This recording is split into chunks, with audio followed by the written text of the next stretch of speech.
10-minute labs. Today we've got Tara Carter from Florida. We're going to dive deep into her business, and she mainly works past clients, referrals from Sphere, and open houses. So let's get right into it. Tara, hi, how are you? I'm great. I'm in Margaritaville, and I am living in a Jimmy Buffett song. All right, let's set the timer. Let's see if Siri can do this. Siri, set a 10-minute timer. Your timer is set for 10 minutes. Here we go. Siri can do anything, by the way. He's ready. All right. Siri's always ready. Here we go. First question. You heard what we asked Alex yesterday, which was, what keeps you up at night? I'm going to ask something similar, which is, what worries you all the time? What's constantly worrying you and you feel like maybe bringing you down a little bit? Honestly, the first thing that comes to mind is never being good enough. Never living up to the expectations that I've set for myself. Never living up to the goals that I've set for myself, whether it's personal and professional. And, I've set up monthly, weekly, yearly goals, and that keeps me up at night. That's a really good one. All right, well, let's go into the goals part, because I think all of us at a high level are always scared of, well, am I doing enough, right? And that constantly pushes you. So with what you're thinking, am I not good enough? Get specific. What is that you think you're not doing good enough? Is it touching clients? What part of your business are you thinking specifically?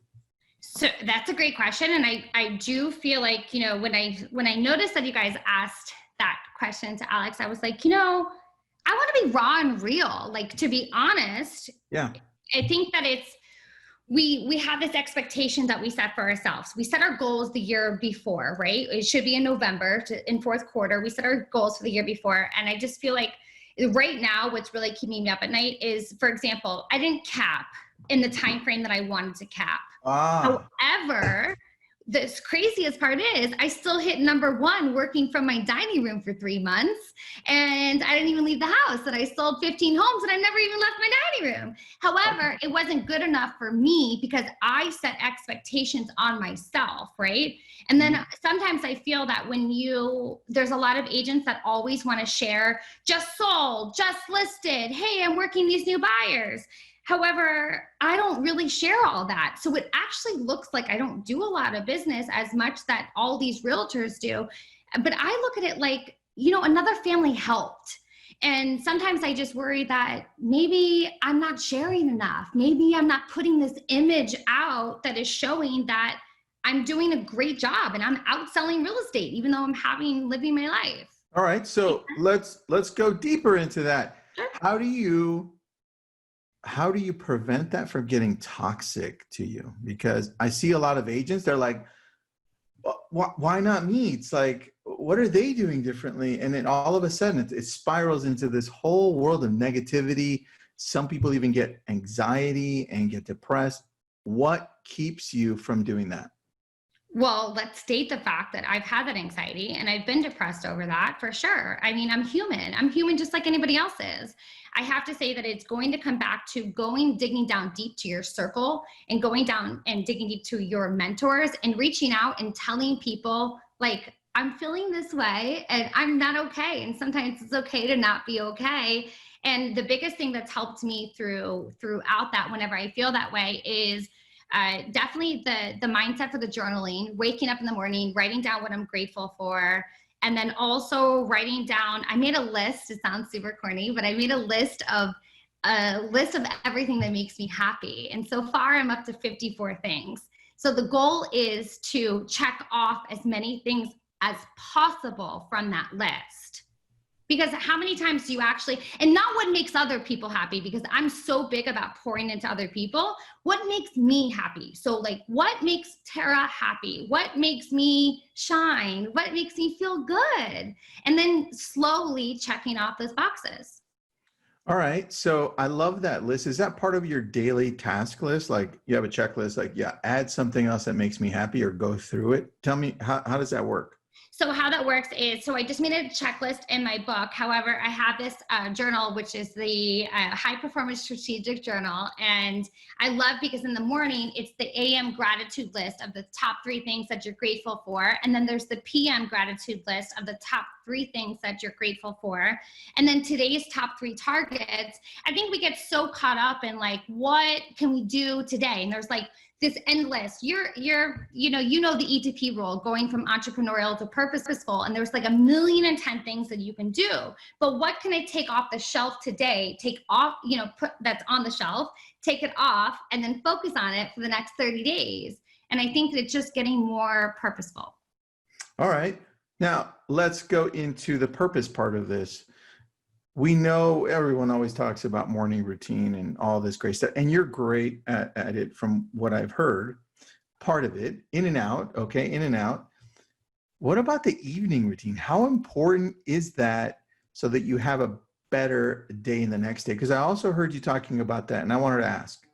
So I tried the 5 a.m. club I did it for 66 days because they say it's not 21 days to create a habit, to really implement a habit and have it instilled in you at 66 days. And I have to say that I truly believe, yes, in the morning habit, although I don't think it's so much about getting up earlier. I truly believe that it's getting ready the night before to set your day up for success. So in your nightly routine, so I pick out my clothes every Sunday for the entire week. I look at my schedule. I look at the weather. What's the weather coming up? So what am I going to wear? And obviously it was COVID. So it was like, I'm just wearing this, but I have Zoom calls all day. So I'm going to my living room. So it's yoga pants on the bottom and dress up top. Right. But I still picked out my clothes. So I bought like a wardrobe thing, and that's a big deal. And then also looking at who am I going to connect with today and what's my big goal for the week. But if you set that up intentionally the night before, you set your day up for success. Does that make sense? Totally. So you're preparing the night before to see exactly what you're going to do, so you're more purposeful the next day. Correct. All right. Now, COVID hit, and it really distracted a lot of people, right? Mentally and business-wise.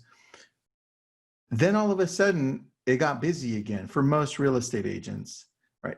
How are you handling the influx or wherever you're at in your business, up or down? What's happening in your business right now?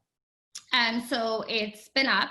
We managed to still stay at #1 during the entire pandemic, which I was a little surprised about, because the goals, remember we were talking about, like what keeps me up at night is not being good enough.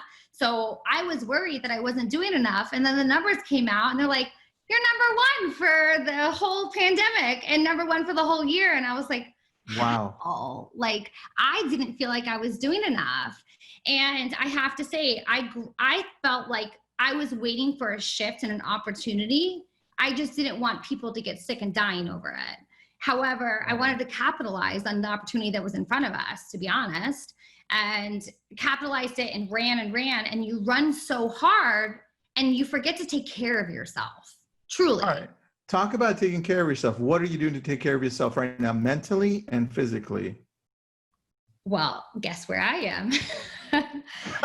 Margaritaville.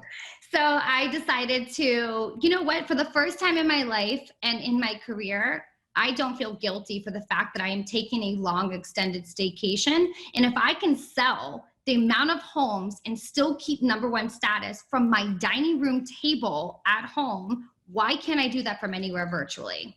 So it's about leverage and the relationships that you already have, right? So if you don't have the systems in place and you don't have the leverage and the trust into the people that you can leverage your business on, then no, you probably can, and you're just gonna keep working like a horse.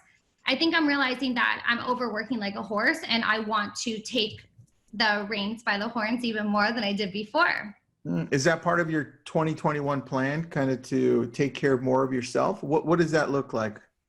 So right now it's definitely taking, I think self-care and your mental health and taking care of that has to come before anything else. It's like the analogy of when you go on the plane and the mask comes down, you have to put that on yourself before you give it to your children or your elderly or anybody else that you're with. You have to take care of yourself.